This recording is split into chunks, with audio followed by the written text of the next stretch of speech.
Welcome to Line Change. In today's video, we are going to take a look at the potential future for the Vancouver Canucks.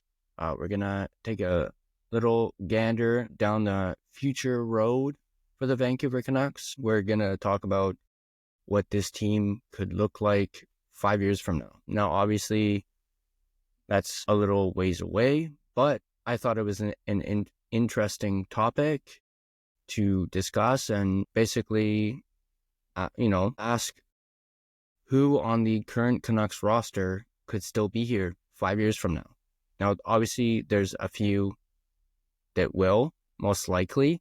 Elias Pettersson, he'll most likely still be here 5 years from now. Now, obviously, it all depends on whether or not we end up trading him prior to July 1st. I don't think we're going to trade him before the deadline. I think you can rule that out. As horrible as he's been playing, I just don't think he's going to get traded prior to the deadline on Friday. So if they're going to trade him, it's going to be before July 1st, so it'll be in the offseason. But for the purpose of this video, we're just going to say that Pettersson stays. He stays as a Canuck. And yeah, so that said, 5 years from now, Pettersson would be one who would still be here. Obviously, we don't know if Quinn Hughes will still be here 5 years from now. His contract is up in 2 years from now. And then next year, Demko's contract is up. So we don't know if Demko will still be here 5 years from now. But we do know Kevin Lankinen will still be here 5 years from now. And it will be the tail end of that 5-year contract that he signed just a couple weeks ago. Dakota Joshua could very well still be here. Joshua's contract, he signed a 4-year deal. So he's in the first year of a 4-year deal. So his contract would expire just before this 5-year mark. His contract would expire in 2028. So who knows, maybe he'd sign a short-term deal with the Canucks to stay. He would be 32 years old at the end of his contract. So we'll see about that. Another person who would very likely still be a Canuck, Jonathan Lekkerimaki. He is in the first year of his ELC, which entry-level contract. It's what any drafted player signs when they're initially drafted. They signed a entry-level contract, which is usually about under $1 million. It's usually Lekkerimiki's cap hit is $918,000. He will be a RFA in 2027, and then he won't be a UFA in unrestricted free agent until 2032. So that is after this whole 5-year period. So we're thinking, it's 2025 now. 5 years, 2030 is what we're looking at is for the timeline. Jonathan Lekkerimaki is 19 years old. So he would be essentially in his prime. Or no, he's 20, sorry. He signed his ELC when he was 19. So he'd be 25. And he essentially would be in the prime of his career. At this point, PD would be a little bit older. He would be in his early 30s. So he'd probably be either still in the prime of his career or, having already been in the prime of his career. Another name who could possibly still be here, Seelovs. Obviously, Tom Willander would be a part of this team by that point, and he would be basically probably what Lekkerimaki is now, maybe a little bit better. Or just getting his NHL career started, essentially. You also have the younger goalies in the Canucks system, Ty Young, Tolopilo. They'd be up with the team. A lot of the guys like Suter, Bluger would likely be gone. But there's a very good chance that Suter gets traded at the deadline. On that note, he very well may go to free agency in the offseason. And then Brock Besser most likely will not be here 5 years from now. Besser is likely to sign with another team in free agency. I'm, day by day, I'm starting to think Besser will not be a Canuck next season, which is unfortunate because I've always been a big fan of Brock. So 5 years from now, Brock won't be here. There's a slight possibility Quinn may not be here. I really hope that's not the case. Obviously, Quinn is the heartbeat of this team. Another name who would still be here, Hronek, who signed a 7-year deal with the Canucks. 5 years from now, he would be in year 5 of that contract, so he would still be here. Trying to think of others who would still be here. I think that's all I can really name off the top of my head without like looking at contracts. But then I would have like 10 tabs. But anyway, that said, this team is gonna look very different 5 years from now. But that's not the point of this video. The point of this video is 5 years from now, we could potentially have a certain player. All these players that I just listed, the ones that have long-term contracts with the Canucks will be on this team, but we're not necessarily going to be talking about them. What we're talking about is a player who is currently not on the Vancouver Canucks. The person in particular that we're talking about is North Vancouver's own Connor Bedard. Now, as you saw from the thumbnail of this video, you probably already guessed we were going to do the Bedard talk. But yeah, that's basically the point of this video. Is we're not necessarily asking the what if question. We're basically putting on instead of our what if caps, we're putting on our future caps and our future lensed glasses. And we're going to look at this Vancouver Canucks, what this Vancouver Canucks team could possibly look like 5 years from now. And 5 years from now, Connor Bedard will be a UFA. So right now, he is in year 2 of his ELC. He will be a RFA in 2026 at the age of 20. Right now, Bedard is 19. And then he will be a UFA in 2030. So that's right around this timeline that we're talking about. 2030. He will be a UFA, and he will be free to sign with any team he wants. Obviously, we have to be somewhat realistic for this, as the Blackhawks probably do not want to lose Bedard and will do their utmost best to sign him long term. But I also feel as though Bedard has not been happy with the Blackhawks and the fact that they're rebuilding and they haven't built the team around him. They haven't given him guys who can play around him that make him better. They haven't done that in the 2 years that he's been in the NHL. And you've seen him during Blackhawk games. You've seen him on the bench just look dejected.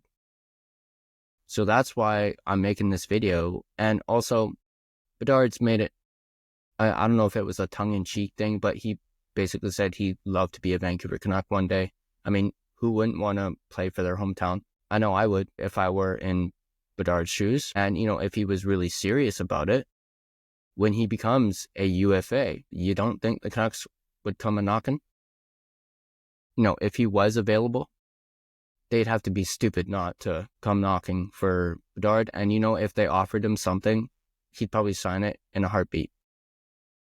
Especially if he was a UFA and had nothing restricting him. Like, if technically the Canucks could still try and get him when he's a RFA.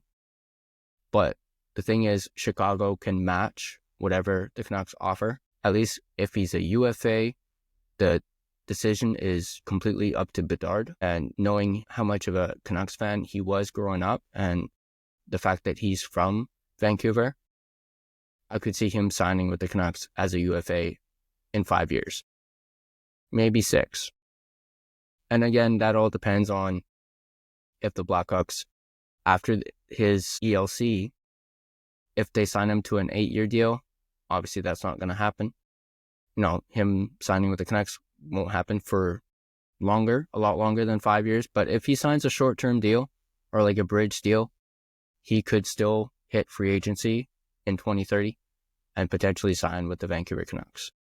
Now, there's another name that I mentioned as like a subtitle in this video, Macklin Celebrini, who also is from Vancouver. But of course, the difference between Bedard and Celebrini is in year 1 of his ELC. He was drafted last year at the draft, first overall pick, much like Bedard was drafted first overall the year prior. And Celebrini is 18 years old. He's a center. He will be an RFA in 2027. He will be a UFA in 2031. So a year after Bedard, he will be a UFA. I believe Celebrini himself has, much like Bedard, been a little tongue-in-cheek and said he'd love to play for his hometown team.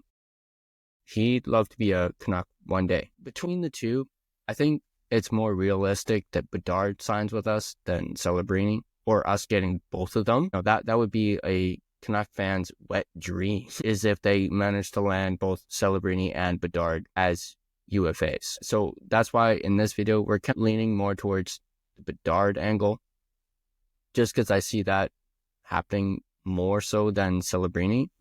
I could be wrong. I could be wrong, and it could be the opposite, and Celebrini ends up signing eventually one day with the Canucks, and Bedard doesn't. He signs with, I don't know, Boston or Tampa Bay or Colorado. Who knows? Yeah. So a little bit more about Connor Bedard. This season, he's played 60 games. He's got 16 goals, 33 assists, and 49 points. So he's had a pretty darn good season so far. And yeah, he's definitely, I would say, a Canuck fan's wet dream to have. He's definitely the type of player that you could build a team around. Obviously, by the time he's a UFA, he'll be 5 years into his career. He will, like I mentioned with Lekaramaki, he'll be in the prime of his career. But last season, his first season, he finished with 22 goals, 39 assists, 61 points in 68 games. So he had one heck of a rookie season, putting up 60 points or just over 60 points. This year, he's, as I mentioned, at 49, and we're only just into the second half of the season. Puckpedia doesn't show the projections, unfortunately. But right now he's at 49 points. He could very well eclipse his rookie season. Obviously, the goals are down a little bit compared to last season, and that is based on the fact that Chicago, other than Bedard, don't have a whole lot of offensive players who can play with him.